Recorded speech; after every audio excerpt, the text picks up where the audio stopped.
Welcome back, everybody. It is your dude, Laughing Lasagna, and I want to recap on what happened last Saturday. Um, we had myself and my dad do a cook-off, and we made homemade chicken Alfredo. Um, for me, that means I had to make sure the sauce was perfect. The noodles were not homemade, but the rest of it I basically just kind of made from scratch. I had bought some sun-dried tomatoes to go with it for garnish. Um, I had bought some um, uh, pearled onions, the small little guys, and I had bought some um, smaller like tomatoes, and that's kind of like what was on the dish itself. It turned out pretty good. I liked it how it looked. Um, and then the sauce, I kind of want to get into that because one thing I want to make sure I want to kind of reevaluate for myself and also to encourage those who are learning to cook for the first time, or if you're trying to do a new recipe like I did. I never made a white sauce before. I made more of a roux, but it turned out pretty good. And the one thing that I actually had made a mistake on was doing too much because I thought in my mind it's not working right. So when you're making a recipe, make sure you read the recipe and just follow it to a T. It may not look the same, it may not taste the same. And that's where kind of growing on your bad experiences or good experiences can help you become a better cook at home. I've been cooking since I was 5, and it's been a huge experience learning flavors along the way. And one of the things I've always had issues with is actually making a sauce. Sauces are, think of it as you're trying to make a drink, but for your pasta or for your meats or whatever it is. You're looking for a sauce, like a red wine sauce. You're looking for a garlic butter sauce, something that's going to help increase the flavor of your main dish. Now, I have in front of me. I have pulled up not the same recipe that I followed, but this is from Betty Crocker, who I love reading the books about that the company made. It's a basic white sauce, and I'm gonna go step by step on kind of things that I learned along the way of where I made mistake. Okay, so I'm gonna scroll down. I'm actually gonna scroll up here first and show you guys what I'm talking about here. Okay, so this is the basic white sauce right here. Okay, this is the white sauce right here. Turn my camera on here. So this here is the sauce. Now, looking at it right from now, it looks like a common, like almost like not even a sauce, but if you would like a beginning of a soup, right?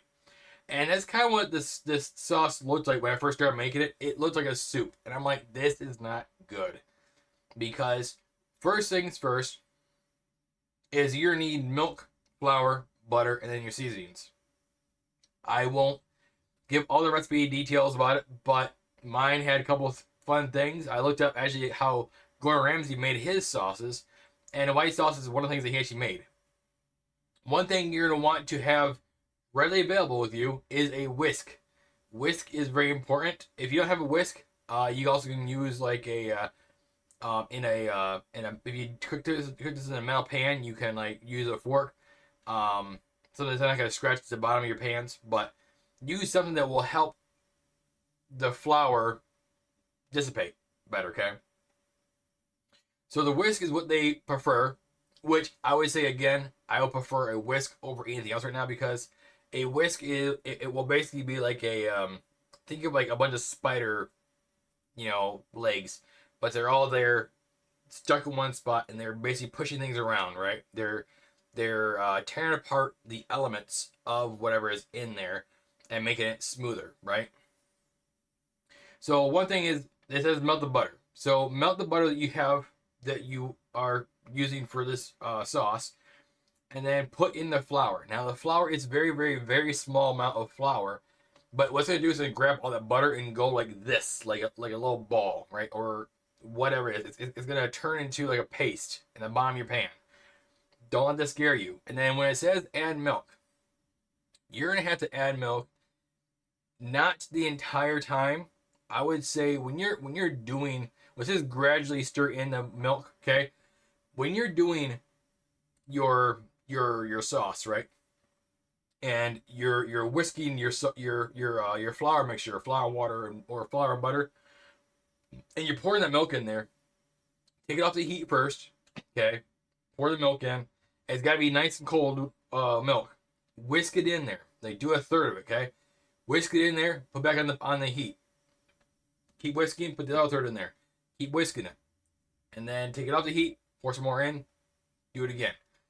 Now the thing is, in here, which is really cool, and it didn't show this on the other thing I watched, but this here has like you can get a thicker white sauce, a thinner white sauce, cheese sauce, cream mushroom sauce, mustard sauce. One thing that I did not do is actually go above beyond on my original recipe. I actually had made a mistake. The reason why I didn't make this mistake is because when you do your first thing of flour and butter, and then you start whisking in that the milk, it turns into almost like a very very much of a soup base, almost like a very watery soup almost. And I'm going, it's not solidifying, it's not doing anything. Don't worry about it, because don't do what I did, where I added not one, not two, but three extra parts of flour to the ingredients, thinking, oh, I should be fine. And then all of a sudden it started glooping really much, and then it started to solidify.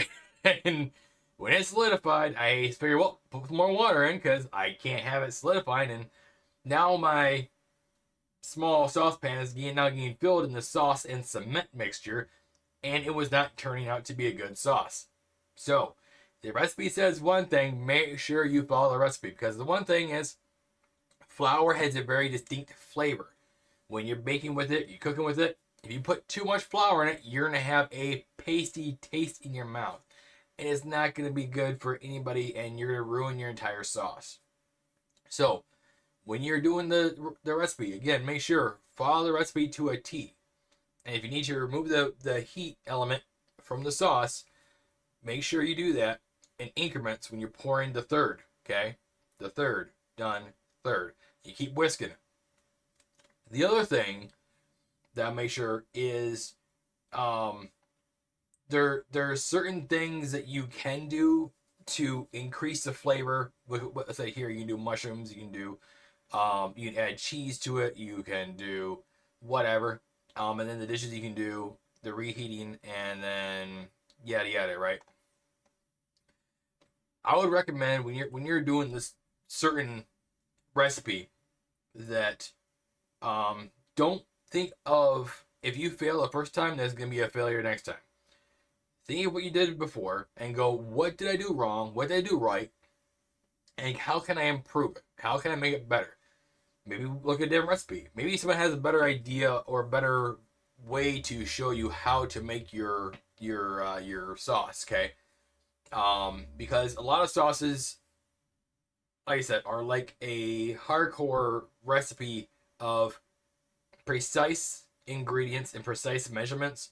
So if you don't have a precise ingredient, you know, like you watch your mother or your grandmother bake or cook food, and they would just go right, and they just throw it all in there, and it still tastes pretty good.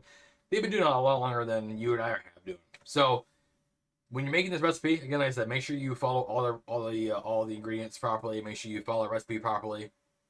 If it looks too runny, let it do its thing. Take it off the heat. Keep stirring, because there's certain elements that will either constrict or expand in heat and out of heat. So very very important for those who are trying to learn new things, and this is what I learned from my experience with this cook-off. So there will be on a live video. I did a live video, and I will make sure to post it on here in one of these, and then you'll see it there. So in the meantime, hope this helped out a little bit. Just kind of get my experience what happened, and then hopefully save you from the trouble and the hassle in the meantime. So hope you guys enjoyed this, and yeah, we have more board game stuff to do. We have some more food reviews coming up soon. So I love you guys so very much. Have a laugh, and above all else, spread the love and laughter you found in here to the others. See you guys next time.